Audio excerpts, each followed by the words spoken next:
Have you ever pushed so hard towards something that you ended up further from it?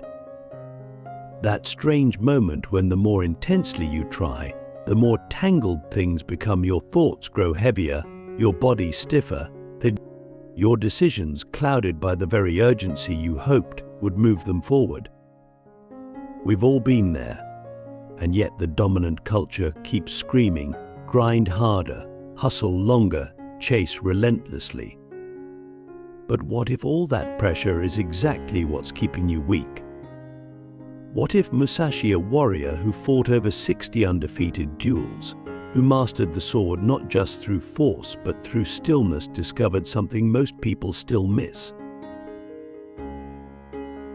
We live in a world addicted to force.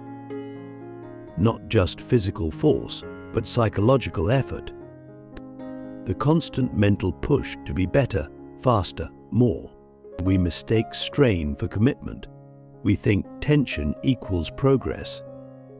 But deep down, you know it's not working. You can feel it, that quiet burnout humming behind your eyes, the tension in your jaw that never fully goes away, the sense that no matter how much you do, it's never enough. That's not motivation. That's misalignment. And it's what Musashi warned against. Click subscribe to this channel to get more profound insights. In his classic book of 5 Rings, Miyamoto Musashi wrote about strategy, but what he really gave us was a philosophy of effortless power. Not power through domination, but power through clarity. Power that emerges when force dissolves. And what he knew, what so few understand, is that true strength is not found in more effort, but in better perception. In becoming so attuned to the flow of things that you no longer need to push because you are carried by precision. Think of a cat stalking, not rushed, not tense, but totally alert, every muscle alive, every movement exact. That's what Musashi lived, and it's a state most of us have forgotten. Why? Because we don't trust life to move without us dragging it. But we think if we stop pushing, we'll fall behind, that if we relax, we'll fail. But that's not power, that's fear in disguise.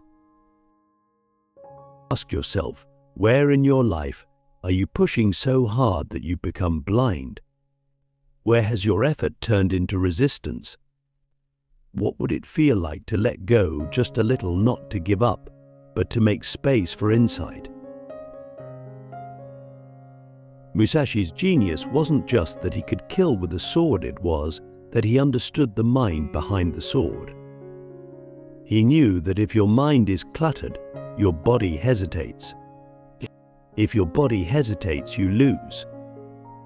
He trained not to be more aggressive, but to be more empty. Not passive empty. A calm, clear, precise kind of emptiness that sees everything and responds with exactly what's needed, no more, no less. And that's what we're missing. We overreact, we overcommit, we overthink, and we call it ambition. But in truth, most of our over-efforting is just anxiety wearing armor. Look closer.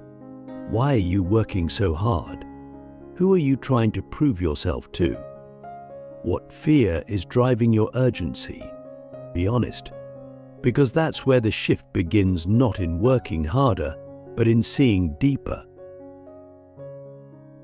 Musashi believed that the one who sees clearly never needs to rush.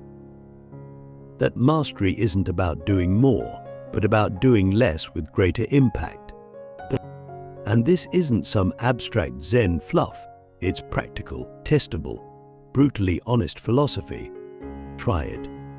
In your next conversation, notice how much you're trying to win, to impress, to fill silence. Then stop, listen deeper, feel the rhythm.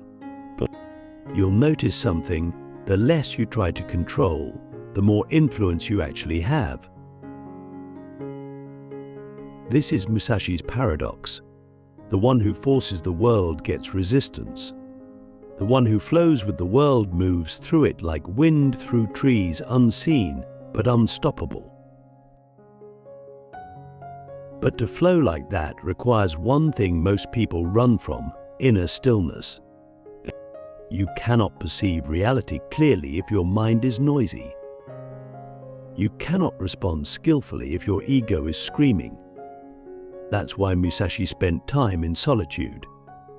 Why he trained his awareness more than his muscles. He understood that the enemy is never out there. The real enemy is your own distortion of what's happening. You panic and your timing breaks.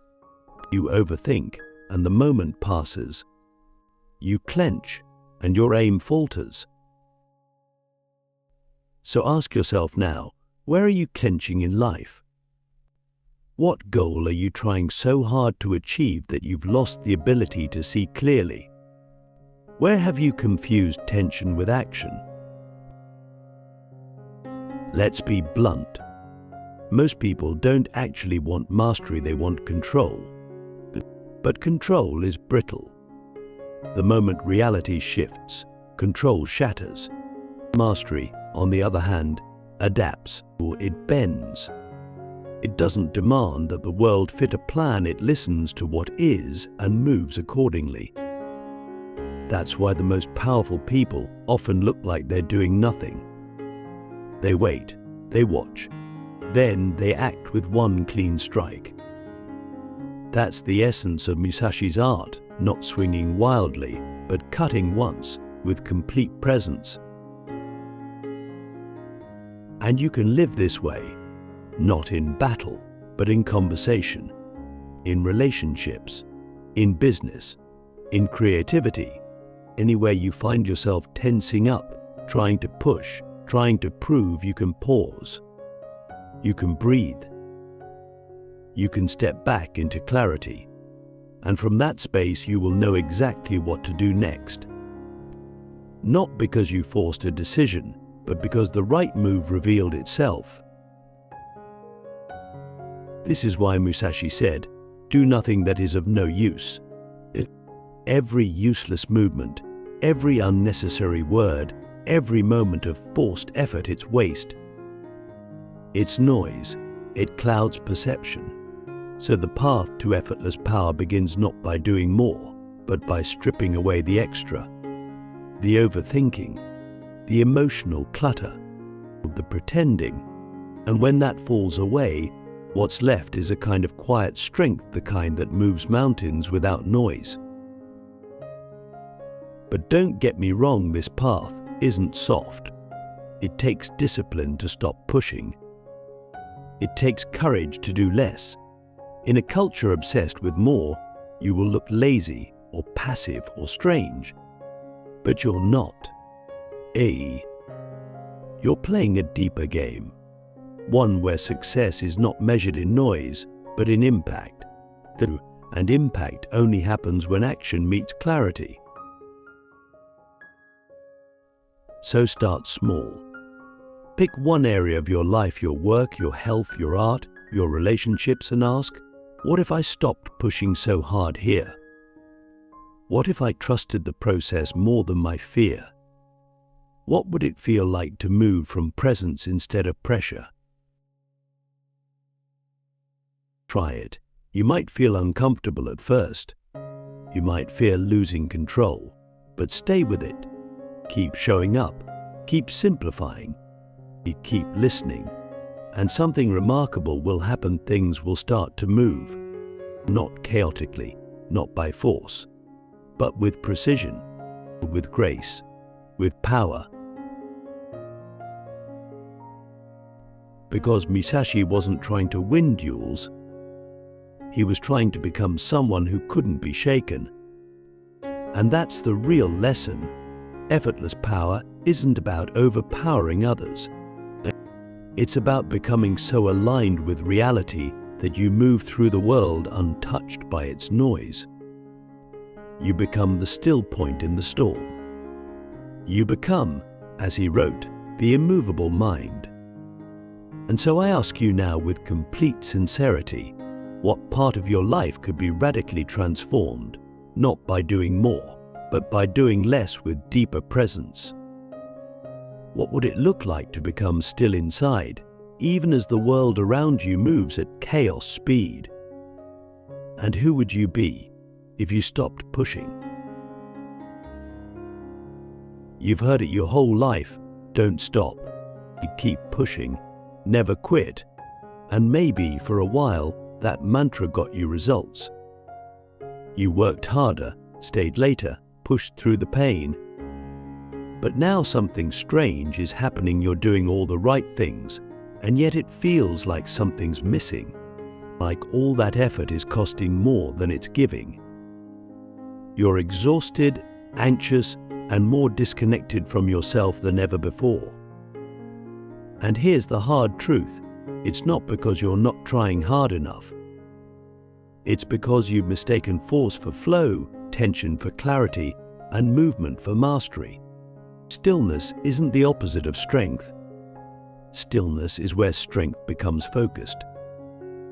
And when you stop fighting the flow of life, when you stop resisting what is, you start to move with a kind of power that's precise, grounded, and utterly undeniable.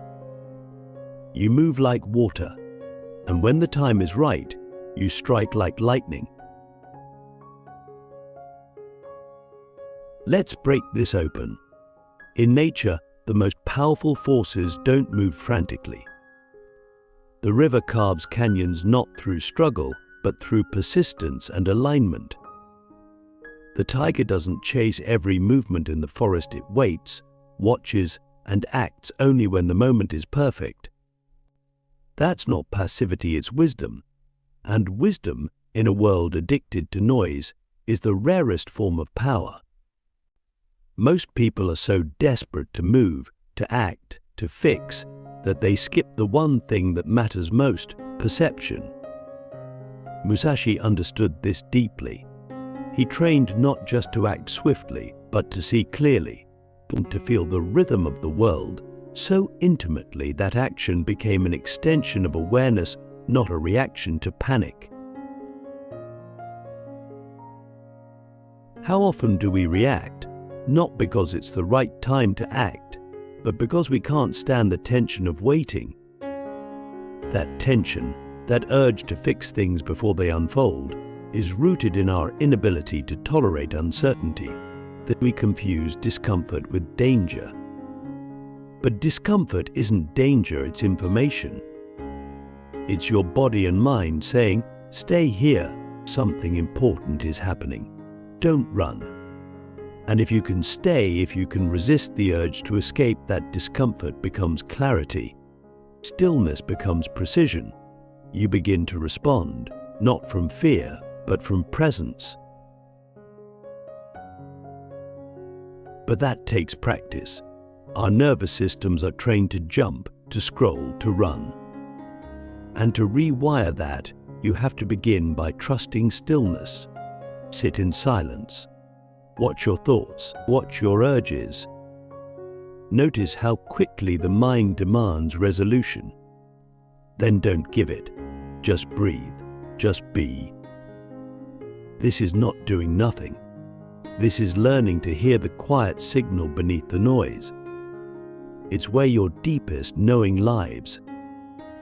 The reason you miss so many of life's subtle openings, the right word, the right moment, the real insight, is not because you're not smart. It's because you're not still, you're not listening. You're not flowing with reality. You're trying to outthink it, outpace it, outforce it. And life doesn't respond to that. It closes. Now let me ask you, what's one area in your life where you're using force instead of flow?